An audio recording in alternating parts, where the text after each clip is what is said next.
Le vendredi, vous le savez, dans la matinale, eh bien, c'est librairie. Prenons des nouvelles de nos libraires. Direction Les Rousses avec la librairie Vent de Terre. Rejoignons tout de suite Charlène Morel. Elle est en direct et en duplex. Bonjour et bienvenue dans l'émission. Donc vous êtes jeune libraire, vous avez commencé début juin dans la librairie et vous avez tout de suite mis en place un cercle de lecture. C'est une activité qui vous tenait à cœur ?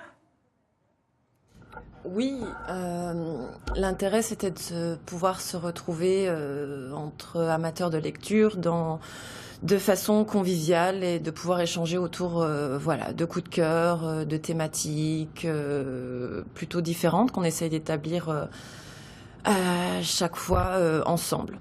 Un cercle qui se fait aussi grâce à un partenariat avec la médiathèque. Comment il fonctionne exactement ? Alors oui, c'est vrai que pour un petit village, on a la chance d'avoir une médiathèque et une librairie. Donc c'est tout simplement en échangeant avec Lydia, la responsable de la médiathèque, et en établissant une liste, en contactant notre clientèle à chacune qu'on a pu contacter et solliciter chacun. Alors le cercle a lieu le premier vendredi de chaque mois depuis octobre. Vous avez des lecteurs qui se sont prêtés au jeu facilement ? Oui, plutôt parce que c'est tout récent. Là, on va avoir notre troisième rencontre et on est déjà quand même une petite quinzaine à chaque fois, avec des gens différents à chaque fois aussi. Et donc, c'est plutôt un début prometteur. Oui, alors c'est le mardi, votre rendez-vous. Prochain rendez-vous, c'est mardi prochain. Quel est votre thème ? Alors, la thématique de mardi, ça va être sur 2 maisons d'édition. Donc on a intitulé Double Z parce que ça va porter sur la maison d'édition Zulma, qui est principalement une maison d'édition de littérature étrangère, et la maison d'édition suisse Zoé.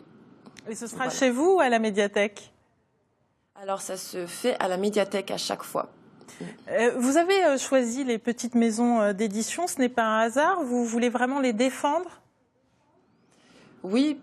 Pour moi, libraire, ou nous libraires, je pense aussi de façon générale, c'est défendre les petites maisons d'édition, trouver des petites perles dont on ne parle pas forcément dans les médias ou il n'y a pas forcément d'articles dessus. Ça fait partie aussi de notre travail de défendre les plus petits. Est-ce que c'est le fait que votre prochain coup de cœur, est-ce que c'est parce que vous l'avez aimé ou parce qu'il est issu d'une petite maison d'édition ? Je pense un peu des deux parce que mon intérêt s'est porté en premier lieu sur cette maison d'édition et sur ses sélections. Et parce qu'elle est peu connue, on la trouve dans peu d'endroits. Et donc après, effectivement, j'ai été attirée par cet ouvrage de par la thématique et par curiosité tout simplement. Parfois, on ne choisit pas forcément les livres, c'est les livres qui nous choisissent. Ce livre, en l'occurrence, s'appelle « L'enfant du miracle » de Max Loeb. Que raconte-t-il ? Alors, l'enfant du miracle s'appelle Paul. C'est un enfant qui est mort-né et qui va retrouver son souffle suite à une étrange cérémonie dans un petit village du Cameroun. Et c'est un enfant qui est différent, qui a des jambes fines, une démarche chaloupée, qui est un peu trop élégant.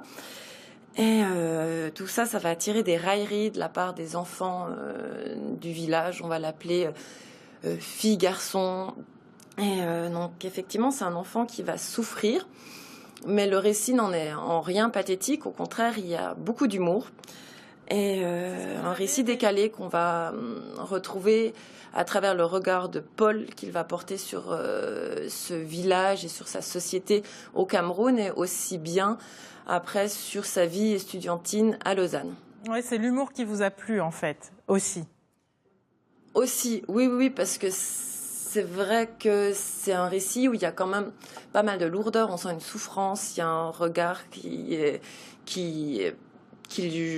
porte avec beaucoup de jugement, avec parfois aussi pas mal de dureté.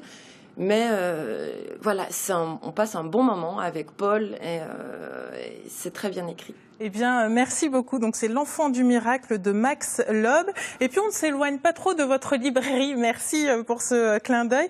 Parce que on va tout de suite après Manon pour le feuilleton de la semaine, dernier épisode.